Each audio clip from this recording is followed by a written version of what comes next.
খবর 24 সাথে আপনাকে স্বাগত। নতুন নতুন খবর জানার জন্য আমাদের চ্যানেলে চোখ রাখুন। শনির সন্ধ্যায় উত্তেজনা বেলঘড়িয়ার 29 নম্বর ওয়ার্ডের উত্তর বাসুদেবপুরে চায়ের দোকান হয়ে উঠল রণক্ষেত্র। বাইকে করে এসে বিকাশ সিং নামে তৃণমূল কর্মীর ওপর গুলি চালালো এক দুষ্কৃতে।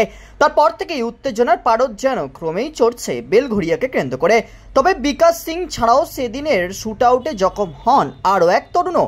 জানা গেছে বিকাশ তৃণমূলের শ্রমিক সংগঠনের নেতা, এমনকি স্থানীয় কাউন্সিলরের সঙ্গেও পরিচয় ছিল তার। আপাতত চিকিৎসারত রয়েছেন তিনি, তবে পরিস্থিতি আগের থেকে স্থিতিশীল। উল্লেখ্য, ভর সন্ধ্যায় তৃণমূল কর্মী গুলিবিদ্ধ হতেই সরগরম রাজ্য রাজনীতি। একযোগে কামারহাটির বিধায়ক মদন মিত্রের বিরুদ্ধে সরব হয়েছেন বিরোধীরা। ঠিক কী কারণে বিকাশকে লক্ষ্য করে গুলি চালালো দুষ্কৃতীরা তা এখনও ঠাউর করতে পারেনি পুলিশ। বিরোধীদের দাবি, এলাকা দখলের লড়াইয়ের মাঝে পড়েই গুলি খেয়েছেন তিনি। অবশ্য সোমবার এই ঘটনায় আটক করা হয়েছে ভিকি যাদবকে। জানা গেছে তার বাইক নিয়েই বিকাশের উপর হামলা চালায় ইন্দাল যাদব। তবে সেই মূল অভিযুক্তকে চিহ্নিত করা গেলেও এখনও তাকে পাকড়াও করতে পারেনি পুলিশ।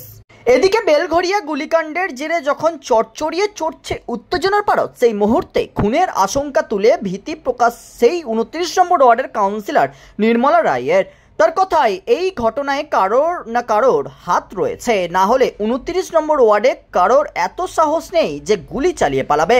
আমি মুখ্যমন্ত্রী ছাড়া কাউকে এদের ব্যাপারে বলতে পারবো না, কারণ আমি যদি মুখ খুলি তাহলে আমার পরিবারের উপরেও হামলা হবে। আমি কাউন্সিলর হতেই পারি, কিন্তু কাউন্সিলর কি খুন হন না?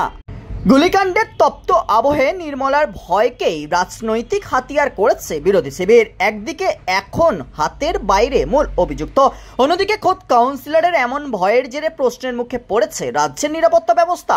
নির্মলার ভয়ে অস্বস্তিতে খোদ তৃণমূলও। এদিন কামারহাটি পুরসভার চেয়ারম্যান গোপাল সাহার দাবি, এরকম কোনো ঘটনাই ঘটেনি যে তিনি খুন হতে পারেন। এখানে এমন পরিস্থিতিটাই নেই। ব্যুরো রিপোর্ট, খবর 24/7।